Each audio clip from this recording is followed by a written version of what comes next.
कंगाली हो या आतंकवाद, पाकिस्तान हमेशा सब में सबसे आगे रहता है। ऐसा हम नहीं, एक रिपोर्ट कह रही है जो पेश की है ऑस्ट्रेलिया के research institute for economics and peace ने। रिपोर्ट में न केवल पाकिस्तान की सच्चाई बाहर लाई गई है, बल्कि पाकिस्तान को आईना दिखाने का काम किया गया है। यूएन में हमेशा कश्मीर की दुहाई देने वाले पाकिस्तान को आतंकवाद से सबसे ज्यादा प्रभावित देश बताया गया है। रिपोर्ट में बताया गया है कि पाकिस्तान आतंकवाद के मामले में अफगानिस्तान को भी पीछे छोड़ चुका है। वार्षिक वैश्विक आतंकवाद सूचकांक रिपोर्ट में कहा गया है कि दक्षिण एशिया में सबसे ज्यादा आतंकवादी मामले और मौत के मामलों में पाकिस्तान अफगानिस्तान को पीछे छोड़ चुका है। पाकिस्तान ने पिछले साल दुनिया भर में आतंकवाद से संबंधित मौतों से दूसरा सबसे बड़ा उछाल दर्ज किया। ये आंकड़ा 643 रहा। आतंकवाद से पीड़ित कम से कम 55% लोग सेना से हैं। रिपोर्ट में कहा गया है कि घातक घटनाओं में तेज उछाल के कारण ये सूचकांक में 4 पायदान चढ़कर 6ठे स्थान पर पहुंच गया है। बलूचिस्तान लिबरेशन आर्मी पाकिस्तान का सबसे बड़ा आतंकी समूह है। यह समूह इस बार 36% आतंकवाद से संबंधित मौतों के लिए जिम्मेदार रहा, जो पिछले साल की तुलना में 9 गुना ज्यादा है। बलूचिस्तान लिबरेशन आर्मी अफगानिस्तान और ईरान की सीमा से लगे बलूचिस्तान प्रांत की आजादी के लिए लड़ने का दावा कर रहा है। ग्लोबल टेररिज्म इंडेक्स ने बताया है कि आतंकवाद का बड़ा केंद्र अफगानिस्तान के साथ जुड़ी पाकिस्तान की सीमा है। यहाँ 63% हमले और 74% मौतें इसी क्षेत्र में होती हैं। रिपोर्ट के मुताबिक टीटीपी और इस्लामिक स्टेट खुरासान की आतंकवादी गतिविधियों में बढ़त से देश भर में मौतों की संख्या बढ़ी है। पहले से कंगाली का सामना कर रहा पाकिस्तान इससे उभरने में असमर्थ नजर आ रहा है।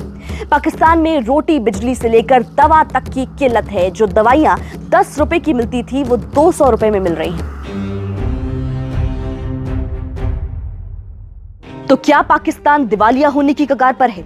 जब किसी देश के पास विदेशी मुद्रा भंडार इतना कम हो जाए कि विदेश से आयात होने वाले सामान की पेमेंट करने के लिए पर्याप्त पैसे ना हो, तो देश को दिवालिया घोषित मान लिया जाता है। पाकिस्तान का विदेशी मुद्रा भंडार अब तक के सबसे निचले स्तर पर पहुंच चुका है। मौजूदा वक्त में पाकिस्तान पर 247 बिलियन डॉलर्स का कर्ज है, जो देश की जीडीपी के 97% है। वहीं पाकिस्तान में बड़ी कंपनियां अपना कारोबार बंद कर रही हैं। पिछले साल अक्टूबर में पाकिस्तान की टेक्सटाइल मिल्स एसोसिएशन ने घोषणा की है कि पाकिस्तान की 1600 गारमेंट मिल्स बिजली की सब्सिडी ना मिलने की वजह से बंद हो चुकी हैं, जिससे 50 लाख लोगों की नौकरी चली गई। वहीं ऑटोमोबाइल जगत में पाकिस्तान की लीडिंग कंपनियां जैसे Suzuki, Toyota Motors, Honda raw material के आयात में परेशानी आने की वजह से अपने प्लांट्स बंद कर चुकी हैं।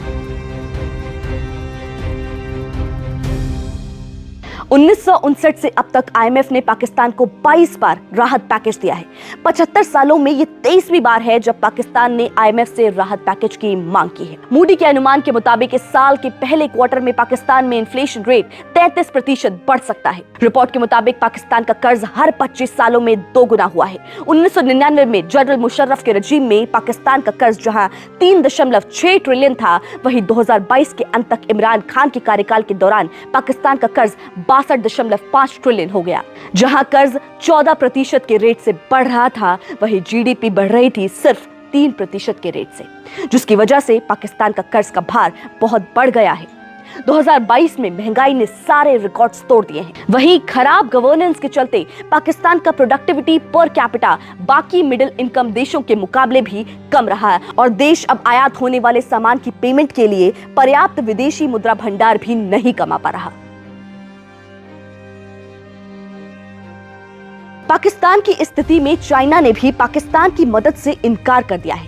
चाइना का कहना है कि पाकिस्तान की इस हालत के लिए पश्चिमी देश जिम्मेदार हैं और पाकिस्तान को मदद के लिए पूरी तरह से चाइना पर निर्भर नहीं होना चाहिए।